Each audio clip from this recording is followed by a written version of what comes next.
Just wanted to start by saying welcome to UNESCO. And tell me, why do you want to become a Goodwill Ambassador? Well, when it was first approached and the idea was first broached, essentially I was recruited. It happened at the right time for me, and I think for the issue, because it's right after what happened right here in France, in Paris, the massacre of Charlie Hebdo journalists.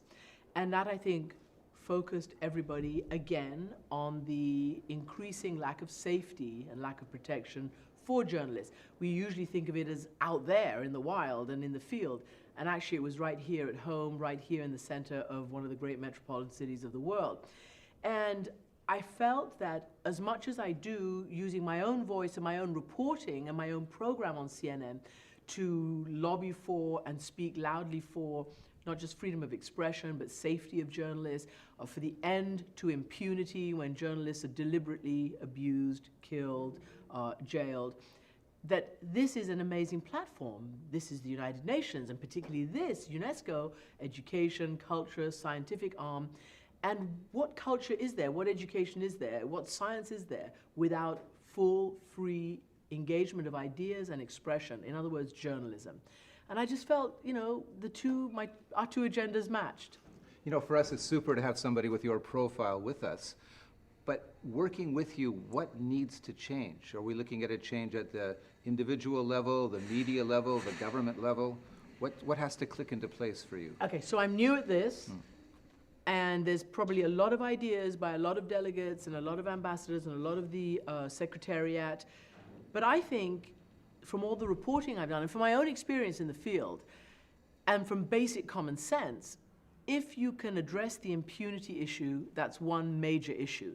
I don't believe that you can create a safe, you know, foolproof, bulletproof environment for journalists who go out to these very dangerous places.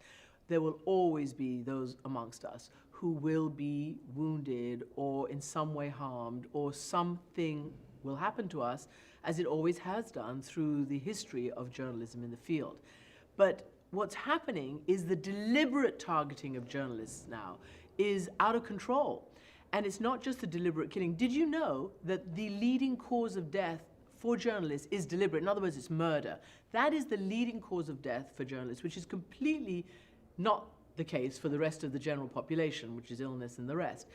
So there's a problem. And the problem is that people want to shut down the messenger, silence the messenger, and there is no accountability. And we have to be brutally frank with a lot of these governments. We also have to have security and safety in numbers. As many representatives here in UNESCO, in the UN system, as possible, you know, gather together to present these issues to all governments, so that you don't, you know, pick one out or the other out and put their back against the wall and, you know, create this situation which nothing ever gets resolved. But to try to come up, I think, in the first instance with the hardest thing, and that is the issue of impunity and accountability. We've got a campaign on it at the moment. It's called Unite for Heritage. It's trying to reframe the dialogue around the destruction of artifacts that Daesh is doing right now. They blow something up, we condemn it, they get huge headlines for it, we sort of play into their hand.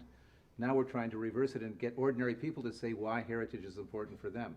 Can you get behind campaigns like that, do you think? Well, listen, I do it as a journalist. I do it as a journalist. Every time there's a museum that's blown up or you know, a statue that is shattered, or just this wanton, gleeful destruction of their own history, by the way, their own heritage. One day they're going to wake up and they're going to say, oh my God, did I do that? Was I out of my mind? Because that is what's going on.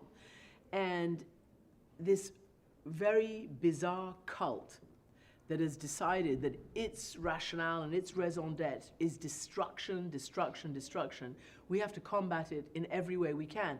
And obviously, you know, it's one thing to kill culture. It's another thing to deliberately behead and slit the throats of journalists, of Christians, of other minorities, you know, to enslave women, and to use our methods to such advantage. They have really perfected the art of propaganda and social media and video and YouTube and all of that. They're really good at it.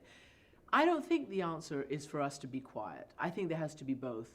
For us as journalists or as the UN or whoever to speak out against it, but also what you're doing to get people in their own countries or wherever they might be, ordinary people, to speak up as well.